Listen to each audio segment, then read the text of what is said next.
Des avant-premières, des courts-métrages, du cinéma, Charlotte Gainsbourg ou encore Christoph Offenstein. Ça se passe à 40 ans, à l'occasion des Également. Le 26, 27 et 28 novembre. Et on suit ça sur les 1626 médias. Bienvenue sur 1626 Médias, nous sommes toujours à 40 ans. À l'occasion des Également, nous avons l'honneur d'accueillir Clément Cotentin, journaliste et réalisateur de la série Ne montre jamais ça à personne. Bonjour Clément. Salut. Pour réaliser la série, tu as fait plus de 2000 heures de vidéos. Comment est-ce que tu as fait pour sélectionner les meilleurs moments ? Fallait trouver les moments qui symbolisaient ce qu'était l'aventure de ces 4 gars, parce que c'est l'histoire de mon frère et de ses 3 potes avec qui fait de la musique. Et donc fallait trouver les moments qui pouvaient parler à tout le monde en fait, parce que mes images elles étaient super perso, mais c'est pas parce que ça parle à moi que ça va parler à tout le monde, donc il fallait trouver ces bons moments-là et puis les mettre ensemble. C'était un espèce de grand puzzle avec. C'est comme si tu devais faire un puzzle avec les pièces elles-mêmes qui peuvent bouger. Tu vois ce que je veux dire ? Donc c'était long. On a mis 3 ans à monter le doc. Donc ouais, c'était hyper long. Ah oui, 3 ans quand même. C'était un sacré casse-tête. Ouais, c'était bien long. C'est bien pris la tête. Ouais. Est-ce que tu t'attendais à un tel engouement ? Non, en vrai, pas trop. On a essayé que ça s'adresse pas que aux fans d'Aurel, que en fait les fans d'Aurel puissent découvrir des choses et soient contents, mais aussi pouvoir parler à d'autres mondes et pouvoir leur faire comprendre sa musique, ses paroles. Chez mon frère, il y a beaucoup de second degré, il y a des personnages, il y a des choses qu'il dit pour provoquer, il y a des choses qu'il dit au premier degré, et encore, tu vois, il y a toujours une petite ironie, un truc, donc c'était hyper important de comprendre qui il était, comment il écrivait, pour pouvoir vraiment apprécier sa musique, et donc c'était vraiment mon seul objectif, c'était que un maximum de personnes puissent mieux le comprendre, et en fait ouais, c'est assez ouf, parce qu'il y a beaucoup de monde qui a regardé et qui me contacte, qui me dit que ça leur a parlé, des gens de tous les âges, de tous les sexes, de partout, enfin c'est ouf. Ok. Est-ce que c'est quoi l'intérêt de venir sur, par exemple, aux Également ? En fait, c'est donc Maxime Delaunay qui est le créateur du festival, si je dis pas de bêtises, qui est aussi le producteur du doc. Et donc j'étais obligé de venir. Non, et donc et en fait ce qui se passe c'est que il a noué une relation avec moi, avec Aurel depuis Comment c'est loin, qui est un film que mon frère a fait en 2015. Donc on se connaît depuis presque 10 ans avec Maxime, et puis c'est ça qui est cool. C'est qu'on a souvent l'image de la musique, du cinéma comme une industrie avec, tu vois, des producteurs, tu vois, qui sont là pour tirer l'argent des artistes, tu vois, etc. Et en fait, t'as aussi en fait c'est plus tu rencontres aussi des gens qui sont là pour faire des belles choses et du bon travail et tout, et Maxime fait partie de ces gens là qui te permettent de bien faire ton métier. En fait, un rôle de producteur, c'est quelqu'un qui va mettre en avant le talent d'un artiste, des acteurs, etc. Et Maxime, il fait partie de ce genre de personne qui est pas là pour l'argent, qui est là pour te faire ce que toi t'avais en tête à la base. C'est ce que je veux dire. Et d'ailleurs, le fait qu'il ait un festival, tu vois, ici à 40 ans chez lui et tout, ça prouve ça, tu vois. Il parle de cinéma ici, il invite pas mal de monde, il fait venir plein de monde et tout, donc c'est vraiment ça. Et donc moi je suis venu parce que du coup on diffusait les 2 premiers épisodes de la série, et puis ça permettait de pouvoir présenter la série, pouvoir répondre à des questions aussi. Entendu. En 4 mots, comment est-ce que tu décrirais cette série ? 4. C'est un pyramide. Et c'est que c'était plus pyramide. Non, il n'y a que toi que ça fait marrer en fait. C'est que c'était plus du tout pyramide. Ah, merde. Ok. En 4 mots. Attends. Aventure. Parce que c'est pas juste un doc, je veux que ce soit une aventure. Potes. Parce que c'était les potes. Je dois expliquer à chaque fois ou je te dis juste les mots ? Comme tu veux. Ouais, je vais t'expliquer. Potes, parce que c'est une aventure de potes. Alors là, il se trouve qu'on est que des mecs, mais ça pourrait être avec des filles, que des filles. Enfin voilà, c'est juste une aventure d'amitié. Musique, parce que ce qui nous lie tous, ou création, on va dire, mais c'est un peu pompeux. Ce qui nous relie tous, c'est l'envie de faire des trucs cool ensemble, de la musique, de la vidéo, là un documentaire. Et le dernier. Motive, tu vois, parce que il faut de la motive pour faire les trucs, quoi. Il y a plein de trucs qu'on a fait, j'avais pas envie d'y aller le jour où on devait le faire, tu vois, ou tourner mon frère tout le temps et tout, et puis c'est le fait de pas faire les trucs tout seul aussi, il y en a toujours un qui est plus motivé que l'autre, tu vois, et c'est ce qu'on a aussi essayé de montrer dans le doc, c'est mon frère maintenant c'est un chanteur connu, très connu, qui a du succès. Mais en vrai, il y a plein d'autres métiers, il y a plein d'autres choses que tu peux faire.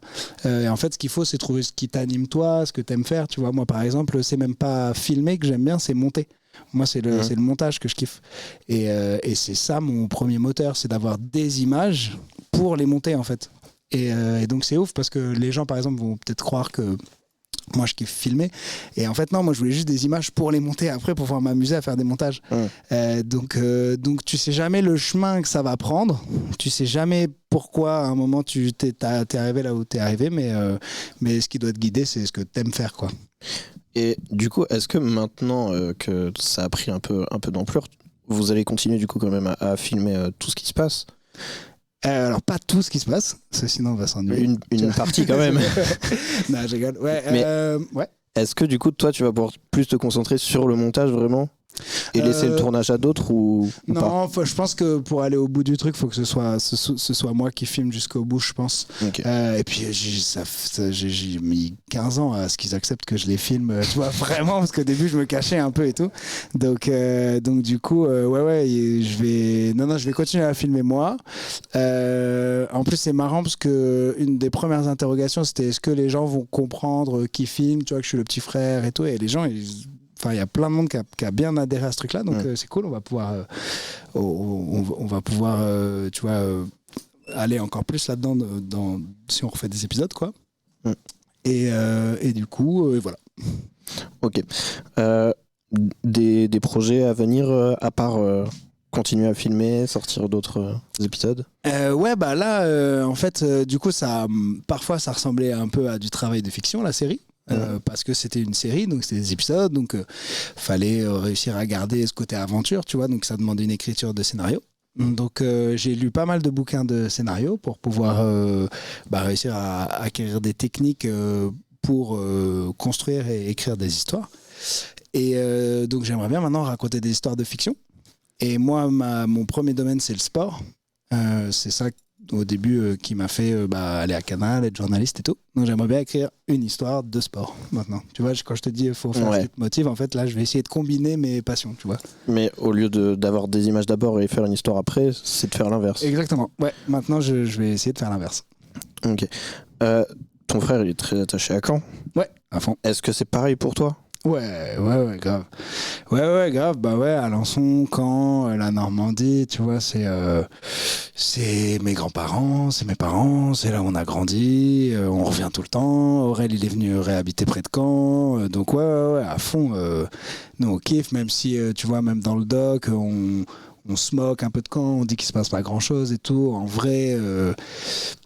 il y a toujours 1000 trucs à faire et même des fois de s'ennuyer, en fait c'est en t'ennuyant que tu fais les trucs les plus créatifs et tout, tu vois. Moi les meilleurs jeux qu'on a inventés avec mes potes c'est quand on s'ennuyait de ouf et tout, quoi. Tu vois, donc on est toujours attachés, puis au Stade Malherbe et tout, tu vois. Dernière question avant le combini. Vas-y. Avec C'est du propre, est-ce que tu penses que la sauce Magic Bogos elle va s'exporter? Peut-être, hein, ouais, peut-être va falloir l'exporter un peu partout. Ça se trouve, toutes les villes de France vont vouloir un sauce magique. Je sais pas, mais ouais, ça serait cool d'aller tous faire la fête sur le port en se prenant des kebabs. Enfin, c'est ce qu'on a fait pendant longtemps. C'est ce que font à peu près toutes les personnes qui vont à Caen. Merci du coup pour ces réponses. On va passer au combini. Yes. À moins qu'il y ait des questions. J'aurais une question internet très rapide. Est-ce que Relsan t'en a voulu d'avoir publié les vidéos? Non. Le doc? Non, il était quand même, ça s'appelle Montre jamais ça à personne, parce qu'il me dit ça au tout début où je filme, où il commence à se livrer et tout, parce que c'est quelqu'un de super pudique. Mais après, non, il était d'accord quand même. Il était d'accord, ouais. Nickel. On passe au Combini, du coup. Caen ou Alençon? Ouh, t'es dur, hein. C'est comme mon père ou ma mère, là. Quand même. Ah non, Alençon, je crois, je sais pas. Je suis fou. Faut faire un Je choix. viens de dire tout et son contraire en 5 secondes. Faut faire un choix. C'est dur, de ouf. Parce qu'il y a le Stade Malherbe. Oh, ok. Suicide social ou l'odeur de l'essence? Ah, l'odeur de l'essence, parce que tu peux l'écouter plus souvent. Suicide social, j'arrive pas trop à l'écouter. Je sais pas quand est-ce que je la mettrai, tu vois. Genre le matin, le midi, le soir, je l'écoute pas beaucoup. Alors que l'odeur de l'essence, des fois, je la mets en me brossant les dents. Tu vois. Ok. Ne montre jamais ça à personne ou commencer loin? Montre jamais ça à personne, parce que Quand même, ouais. c'est mon projet et tout, quoi. Musique ou cinéma? Musique, hein. Ouais, musique, c'est pour l'instant ce qui me touche le plus. Cinéma aussi, mais plus doc, du coup, je suis plus documentaire. Foot ou basket? Basket, quand même. Clément ou Aurélien? Aurel, c'est mon grand frère, tu vois. Et puis si je dis Clément, ce serait très bizarre quand même. Donc, ouais, Aurel. Nickel. Bah, merci du coup.